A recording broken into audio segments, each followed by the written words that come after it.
इस वीडियो में आप देखेंगे कि किस तरह मैं अपने दल के साथ हमारी आज की मंजिल तक पहुंचा। मैं कुछ तो बोल रहा था पर प्रकृति के एक विचित्र मायावी ने मेरी आवाज़ को अपनी आवाज़ से दबा दिया। मेरे दल के एक महानुभाव ने बताया कि वो झरना है। मैंने अपने दल के एक दूसरे महानुभाव से झरने को चुप कराने को बोला, लेकिन दुष्ट झरना चुप ही नहीं हुआ। मैंने अपने 3 मित्रों को तुरंत झरने को डराकर चुप कराने के लिए भेजा। कुछ समय बाद जब मेरे मित्र नहीं आए तो मैंने इसकी छानबीन करी और मुझे पता चला कि झरने ने मेरे 3 मित्रों से मित्रता कर ली है। मुझे शक था कि मायावी झरना मेरे मित्रों को अपने साथ मिलाकर मेरे खिलाफ कुछ षड्यंत्र रच रहा है। तभी मैंने अपने तीनों मित्रों को तुरंत ही अपने पास बुलाया और उस स्थान से तुरंत अपनी मंजिल की ओर प्रस्थान किया। रास्ता बड़ा कठिन था, जगह जगह पत्थर रूपी कांटे थे। हमारा वाहन इन पत्थरों के अत्याचार को कड़ी कठिनाइयों से झेल रहा था। मेरे साथी वाहन को बड़ी सावधानी से चला रहे थे। हम अभी कुछ दूर चले ही थे कि बीच में हमें कुछ अनजान प्राणी हमारी ओर आते हुए दिखे। मैं जल्द से अपने साथी के पीछे छुप गया। कुछ देर बाद साथी ने बताया कि वे अनजान प्राणी जा चुके हैं। तब मेरे सांस में सांस आई। पथरीला रास्ता ख़त्म ही हुआ था कि मेरे मित्रों के बीच अनबन हो गई कि कौन ज़्यादा अच्छा वाहन चलाता है। बहस ज़्यादा लंबी खिंच गई। ये देख मैंने अपनी बुद्धि का प्रयोग किया और उनको समझाया। मेरे समझाने के बाद वे सभी शांत हुए और मेरी बुद्धिमानी की तारीफ करने लगे। हमने अपनी यात्रा को चालू रखा। तभी हमने देखा कि कुछ विचित्र सफ़ेद सफ़ेद सी चीज़ हमारी ओर आ रही है। हम कुछ सोच पाते कि उससे पहले ही उस सफ़ेद सफ़ेद चीज़ ने हमें चारों ओर से घेर लिया। डर के कारण मेरे हाथ पैर कांप रहे थे, लेकिन मैं अपने डर को अपनी सूरत पे नहीं दिखा रहा था ताकि मेरे मित्र न डरें।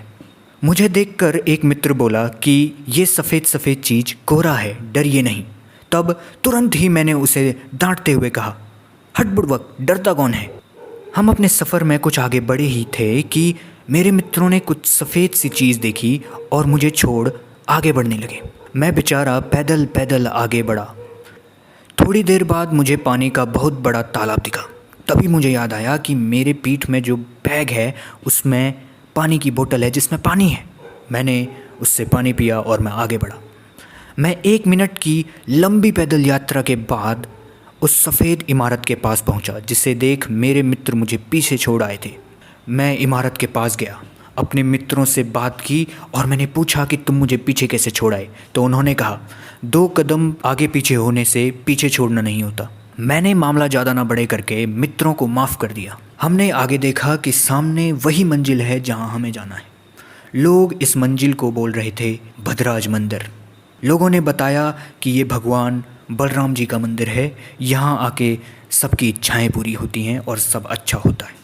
मैं आगे ना पीछे कुछ देखे हुए आगे चला गया कि सबसे पहले मैं पहुँचूँगा और सबसे पहले अच्छा मेरा होगा। मैंने भगवान से अपनी सारी इच्छाएं बता दी और मैं आसपास घूमने लगा। थोड़ी देर बाद हम लोगों ने सोचा कि अब हमें घर जाना चाहिए। हम मंदिर से थोड़ा नीचे उतरे ही थे, बीच में मुझे ठीक ठाक नज़ारा दिखा। तभी मेरी अंतरात्मा ने कहा, ये ठीक ठाक नज़ारा तुझसे तो ठीक ही है। यह बात मैंने बड़ी गंभीरता से नज़रअंदाज कर दी और मैं अपने मित्र के साथ गाड़ी में बैठ के घर की ओर आने लगा। तभी बीच रास्ते में आसमान से कोई हमारे ऊपर पानी से अटैक कर रहा था। मुझे यह देख बहुत गुस्सा आया।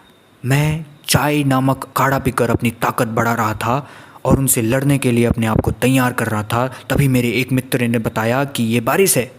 यह सुनकर मैं शांत हो गया। बारिश जैसे ही बंद हुई, हम घर के लिए झूमते झूमते निकल पड़े।